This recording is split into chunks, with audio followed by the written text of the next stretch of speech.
everyone and welcome to today's video. Today we're going to talk about how to survive A-levels. So you may notice my hair looks a little bit different. I actually just went to the hairdressers and got it dyed. I got highlights actually, and it was supposed to look lighter. At the moment it's looking darker. It's kind of caramelly actually, but she said that it will wash out to be a bit lighter, so that's all good. So as I said, we're going to talk about how to survive A-levels, and this was actually prompted by a question I got from a viewer asking about the grades that I achieved at A-levels, and kind of just to reassure her, I suppose, because you guys are going through a really tough time if you're taking A-levels. I had it pretty tough.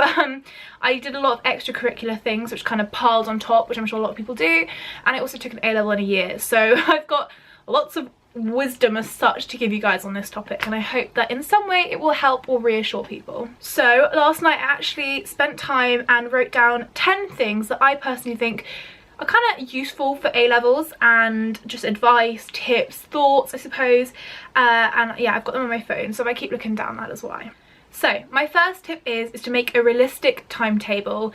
You know, if you're still in the process of revising and you're struggling and your system's just not working for you, I really recommend using 50-minute sessions. So what I would do is I started at 9 in the morning when I did my revising for A-levels, and then I did 50 minutes starting every hour.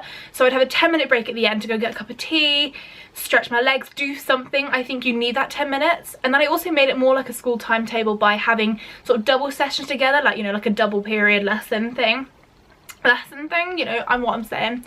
So that is kind of what I recommend doing, and I used to make them really colourful, which is not key, but it was really useful because it got to the end of the day I would tick off that I'd done every session, and I found that was a really effective way of revising. Point number 2, kind of going along with timetabling, finish for certain at 9 PM. I got into the unhealthy habit at one stage of getting back from school, starting to revise, and then finishing around midnight, and then sort of going to bed at 1 in the morning because, you know, you spend some time on your phone or whatever, and then waking up at 6 to another hour before school. It is so unhealthy and I was exhausted. It's no point doing that. It's not good for you. So I really recommend, if you live in England, which I assume you are because you're doing A-levels, stop at 9 and go watch Love Island. That is what I did last year with my mum. Every night at 9 PM I would stop and I would watch Love Island, and it meant that I had a break. I had a, you know, definite ending point to my day. And also, I mean, the content of it's not too taxing on your brain, so it kind of shuts your brain off, which is, I think, really, really ideal. Third tip is past papers.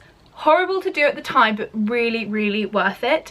I find that it just gives you a chance to realise where your mistakes are, maybe work on them. I really, during GCSEs, I was guilty of not doing enough of past papers, and A-level I kind of have to get my act together and do them, because realistically the people that do the most past papers get the higher grades. It's just kind of a fact. Horrible at the time to do it, but remember, your A-levels, once they're done, hopefully they are done forever, you know, fingers crossed guys. I also really suggest, if you really hate doing them, what my mum and I did a lot, if you have someone or a guardian, a person that you can use to test you on stuff, go through a past paper together and discuss the answers. Give your parent, guardian, friend, sibling, whatever, the mark scheme, mark sheet, and if you discuss it, active learning is a really good thing to do, and I think definitely, personally, that really helped. With psychology, I really struggled with my A-level, and mum and I went through all of the modules. She was a star. We went through all of them together, just did past papers together socially, actively,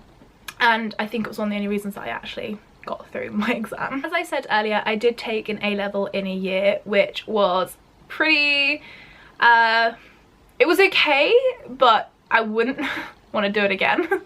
But the only way I actually did well in that, I got an A in my classics, which I did in a year, is read examiner comments. I went crazy. I printed off all the examiner comments, all the mark schemes, and I went through with a sticky note with each paper from the previous years and went through and noted everything that previous students had done wrong.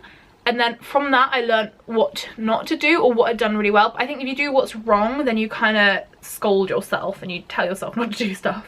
The only reason I couldn't do this for my other 2 topics, psychology and English, was because I had a new syllabus and a new exam board and things, which I think if I'd been able to do that in those, I would have probably done a bit better. So hopefully students that are doing A-levels this year or next year will have it a bit easier because they'll have my year to compare themselves to. Take breaks. Sounds really obvious, just do it. As I said earlier, I used to do things like go for a coffee in the afternoon with my mum, or just do something nice like that. You need to take breaks, you're going to get exhausted, and if you did a really quite grueling regime like I did, sort of 9 till 9, you do need to take those breaks. It's just, you have to. But if you're going to take a break, do something nice, actually physically get out the house. I get a bit cabin fevery if I stay in the house too long.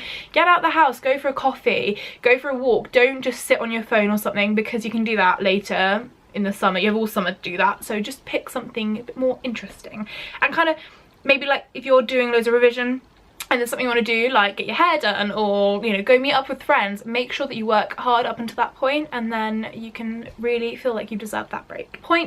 Tip 6 is that the hours before the exam, or you know, a couple hours before the exam, do not try and cram the whole module. It sounds really silly, but I remember sitting outside in my A-level exams with the big textbook and thinking, how much can I get in my brain before the exam?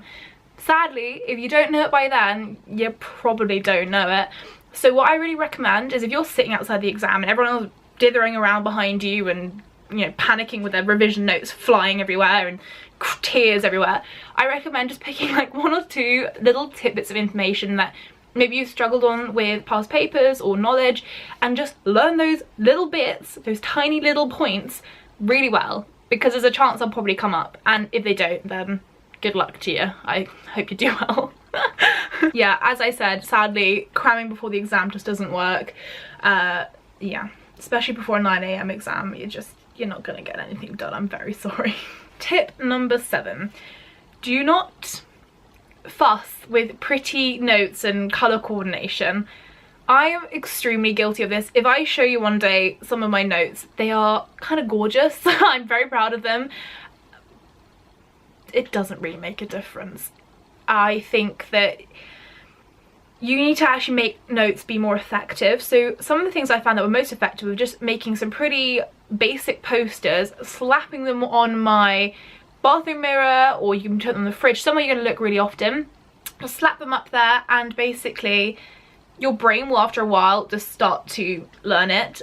For example, I learnt temple, ancient Greek temple dimensions when I brushed my teeth every morning and night, and realistically it worked. It was a really effective system. So it doesn't have to be pretty, it just has to be bold, so that you've got a big letters, big writing, get it there and read it and learn it.